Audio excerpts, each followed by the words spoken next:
Oh, yeah. Oh.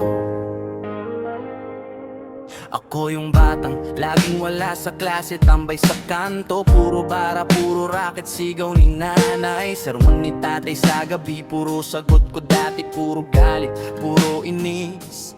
Laging may gulo pag ako ang kasama, parang mas gusto ko pa yung labas kaysa bahay. Hindi ko pinapansin luha ni nanay, akala ko noon lalo lang ang buhay. Pero ako ay nagbago, nag-iba, nakakita ng dahilan para magsipag na. Si nanay at si tatay nasa isip ko lagi, pangarap ko silang iyahon sa gabi-gabing pagoda. Ako ay nagbago, hindi na tulad dati, tinapo ng bisyo, iningatan ang sarili kahit malayo sa inyo. Bawat pagod may saysay, para sa pamilya, para sa ating bagong buhay.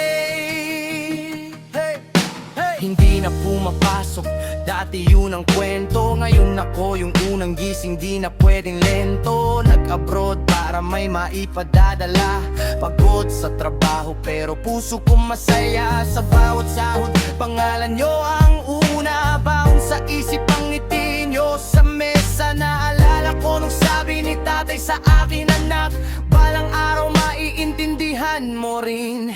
Kaya ako ay nagbago, nag-iba, nakakita ng dahilan para magsipag na. Si nanay at si tatay nasa isip ko lagi, pangarap ko silang iyahon sa gabi-gabing pagod at hapdi. Nagbago, hindi na tulad dati, tinapo ng bisyo, ingatan na ang sarili kahit malayo sa inyo. Bawat pagod may saysay, para sa pamilya, para sa ating bagong buhay. Pasensya na sa lahat ng sakit na naidulot ko, sa bawat gabing di kayo mapakali, hinihintay ako.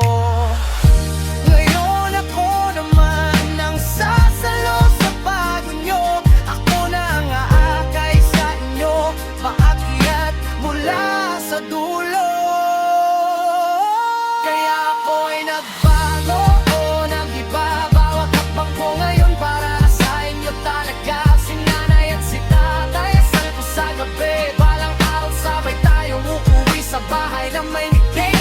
Nagbago, hindi na tulad dati, dating pasaway ngayon may direksyon na ang sarili. Kahit gaano kalayo, puso ko nasa inyo pa rin. Para sa pamilya, magsisipag hanggang sa huling hangin.